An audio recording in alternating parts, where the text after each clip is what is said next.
Incwadi yokuqala kaPawulu kaTimotheyu. UPawulu wachitha iminyaka eminingi ehamba futhi eqala amabandla amasha. Wakha futhi iqembu elikhulu labasebenzisana naye kule mishini. UTimotheyu wayengomunye wabo. Kunesikhathi la uPawulu waba sedolobheni laseListra, wahlangana nomama nogogo kaTimotheyu ababethembekile futhi wahlabeka umxhwele intshisekelo nokuzinikela kukaTimotheyu kuJesu. UPawulu wameluleka iminyaka eminingi emva kwalokho, waseqala ukumthuma kwimishini emabandleni ahlukene. Kuthe uma uPawulu ethola izwi ngeqembu labaholi abangenise ebandleni anomthelela kulo e-Efesu futhi besabalalisa imibono engelona iqiniso ngoJesu nokuthi kusho ukuthini ukulandela uJesu, wathumela uTimotheyu ukuyobhekana nalabo baholi nokubuyisela ukuhleleka ebandleni. Emva kokuba uTimotheyu efike khona, uPawulu uthumela lencwadi ukunika imiyalo yokuthi kumele ayigcwalise kanjani imishini yakhe. Incwadi ihleleke kahle kakhulu.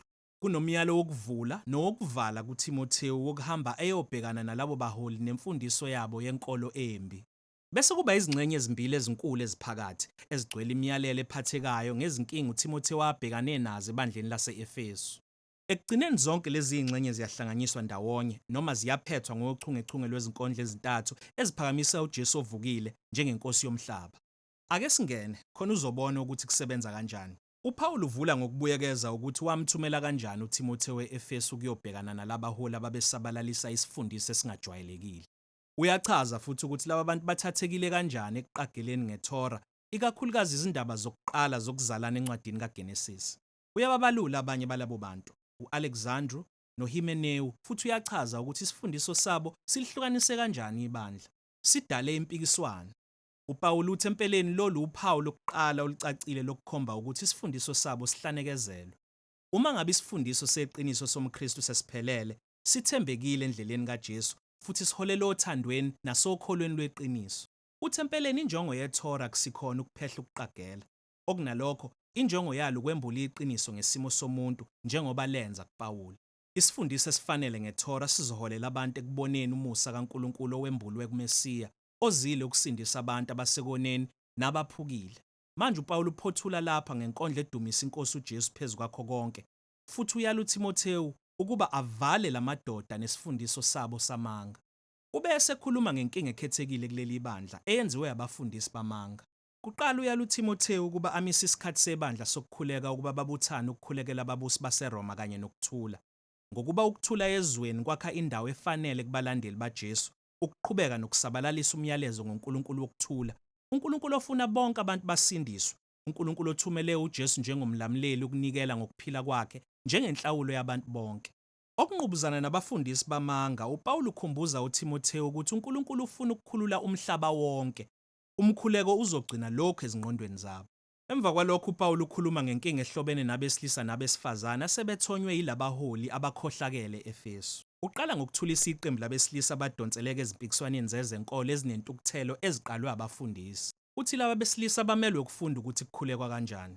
Ubese ebhekana neqembu labesifazane abacebile ebandleni, ababephatha ukubuthana kwangesonto njengombukiso wengqephu, ababeswenka ngendlela yokuthi kuhlaziseke iningi lalaba ababengenawo amandla lolu hlobo lwengqephu.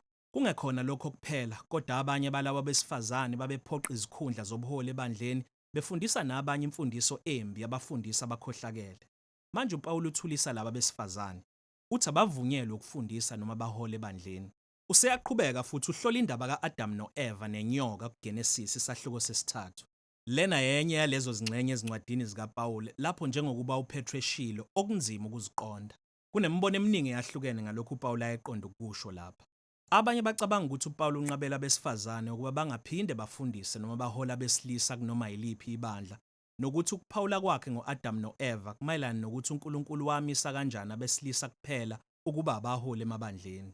Kunabanye abacabanga ukuthi uPawulu unqabela abesifazane ukuba bangabi negunya lobuholi phezu kwabesilisa ebandleni, kodwa ukuthi uma ngabe sebefundile, abesifazane sebengafundiswa njengabaholi ebandleni ngaphansi kobuholi bowesilisa. Kukhona abanye futhi abacabanga ukuthi uPawulu unqabela kuphela laba besifazane abase-Efesu, nokuthi ukuphawula kwakhe ngoAdam noEva kungukuqhathanisa ukuthi laba besifazane badukiswe kanjani ngabafundisi bamanga.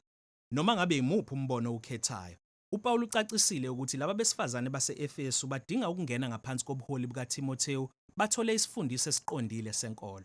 Inhloso ukubasiza ukuba bakhule ukuze ngelinye ilanga babe ngabashumayeli besifazane abaqotho uPawulu ababalile kwezinye izincwadi zakhe, njengoFibe, noma uJunia noma uPriscilla. UPawulu uyaqhubeka ukhuluma ngale nkinga yalobuholi.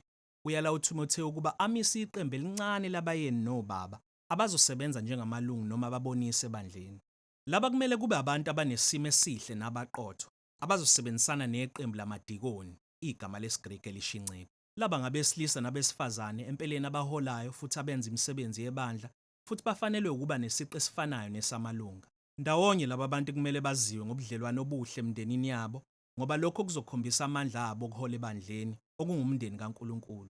Nempilo abayiphilayo ndawonye kumele njalo ihambisane nendaba kaJesu ayihlolayo enkondlweni yokuvala ngobuntu bakhe, ukufa kwakhe, ukuvuka kwakhe, ukuphakanyiswa kwakhe njengenkosi ngokusabalaliswa komndeni wakhe omusha emhlabeni wonke. Umzimba wesibili wemiyalelo kaPawulu kuTimotheo futhi uqonde ngqo ezinkingeni ezibangelwe abaholi ababi. Kuqala ulungisa imfundiso yabo yenkolo embi.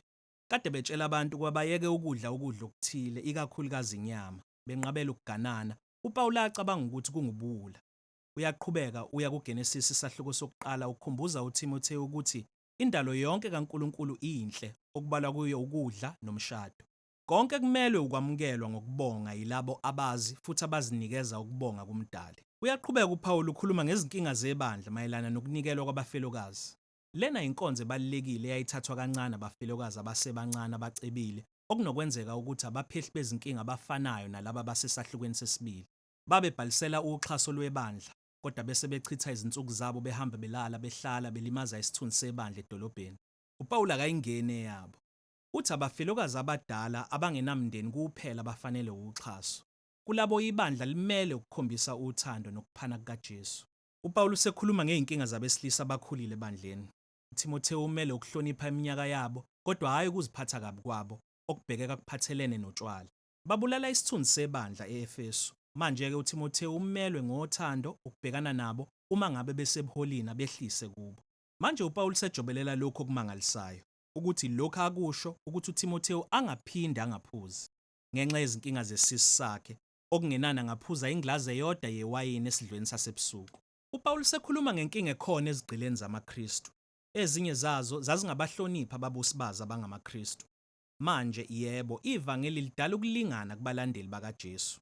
Okunalokho uPawulu ucabanga ukuthi lokho kulingana kudinga ukwakhiwa ngendlela engayekethisi imishini nobufakazi bebandla. Uma amaKristu ezobandakanyeka ekuhlubukeni kwezigqila kunokuyekethisa. Uguquko lwendlu yomKristu ongumRoma kumele lwenzeke ngesu ukuze omakhelwane babo babone banganyanyiswa yilombono omusha womndeni kaNkulunkulu. Ekugcineni uPawulu uphothula incwadi ngokuyala uTimotheo futhi ukuba abhekane nabaholi abakhohlakele.